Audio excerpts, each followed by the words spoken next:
Le royaume des animaux qui parlaient en rime. Chapitre 1. La découverte magique. Il était une fois, dans un lointain royaume, un village rempli d'animaux qui parlaient en rime. Chaque matin, le soleil se levait sur la forêt, et les oiseaux chantaient des mélodies enchantées.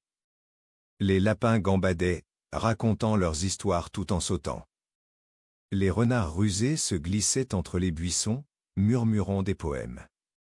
Les écureuils, avec leurs petites pattes agiles, cachaient des mots doux dans les arbres. Dans ce royaume, chaque son était une rime, chaque mouvement, une danse. Cela rendait la vie merveilleuse et pleine de couleurs. Les jeunes animaux rêvaient d'aventures extraordinaires qui se déroulaient dans leur forêt enchantée. Un jour, une petite souris appelée Miel décida d'explorer au-delà des collines. Elle avait entendu parler d'une rivière scintillante où les créatures chantaient des refrains.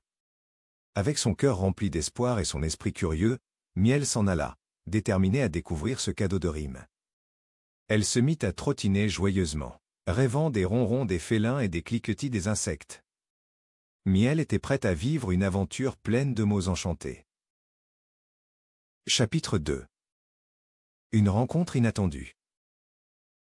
En chemin, Miel croisa un grand hibou nommé Sagesse.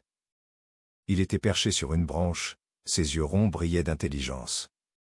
Sagesse salua la petite souris d'une voix douce et mélodieuse. « Bonjour, petite Miel, où vas-tu avec tant d'entrain ?»« Je cherche la rivière où les rimes dansent, c'est mon souhait le plus ancien, » répondit Miel.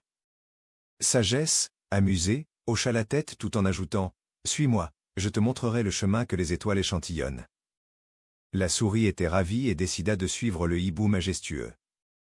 Ensemble, ils traversèrent des champs de fleurs colorées où les abeilles chantaient des refrains délicats. Le vent soufflait doucement, transportant des senteurs sucrées et des légendes antiques. Miel écoutait attentivement chaque mot de Sagesse, se sentant de plus en plus enchanté. Le hibou lui raconta des histoires d'animaux illustres qui avaient animé la forêt jadis. Les mots scintillaient comme des étoiles dans le ciel nocturne. La nuit était tombée, et la lune s'élevait, illuminant leur chemin. Chapitre 3. La rivière étincelante. Après un long moment de marche, ils arrivèrent enfin à la rivière. L'eau scintillait au clair de lune, reflétant des milliers de lumières. Miel baissait la tête et était émerveillé par la beauté des lieux. Tout autour, les animaux chantaient des rimes enjouées. Il y avait des grenouilles sur des nénuphars, récitant des poèmes en harmonie. Les poissons sautaient hors de l'eau, accompagnant les chants de leurs éclaboussures. Miel sentait son cœur battre plus fort à chaque instant. Elle s'approcha et se mit à danser au rythme des rimes. Les autres animaux l'accueillirent avec des sourires et des éclats de rire. Sagesse, admirant la joie de la petite souris, dit « Ici, la magie se trouve dans l'amitié, un chant partagé par ni un, ni deux. » Miel se mêla au groupe, et ensemble, ils créèrent une mélodie qui résonnait à travers toute la forêt. C'était un moment de pur bonheur, une symphonie remplie d'amour et d'espoir. Chapitre 4. L'harmonie retrouvée. Miel et ses nouveaux amis continuèrent de chanter autour de la rivière. Chacun ajoutait sa touche personnelle aux mélodies. Les grenouilles rimaient avec des plaisanteries, et les oiseaux imitaient les bruits d'instruments. Tout semblait danser au rythme des rimes. Miel se sentait tellement bien entouré de tous ses amis. Alors que la nuit avançait, une brise douce apporta un parfum de fleurs et de fraîcheur. Les étoiles brillaient comme des diamants dans le ciel. Les animaux avaient créé une grande ronde, et Miel, au centre, était heureuse. Elle se mit à rire et à chanter, unie par cette mélodie si joyeuse. Soudain, un léger silence se fit et Sagesse annonça « Unissant nos voix, nous créons un lien si fort que nulle tempête ne peut le briser. » Chacun ressentait cette magie se répandre, et la rivière scintillait d'énergie immesurable. Au fond de son cœur, Miel savait qu'elle avait trouvé quelque chose de précieux. Chapitre 5. Le défi des rimes. Alors que la danse battait son plein, un grand cerf apparut, majestueux et envieux. Il s'appelait Écho et voulait prouver qu'il était le meilleur des rimeurs.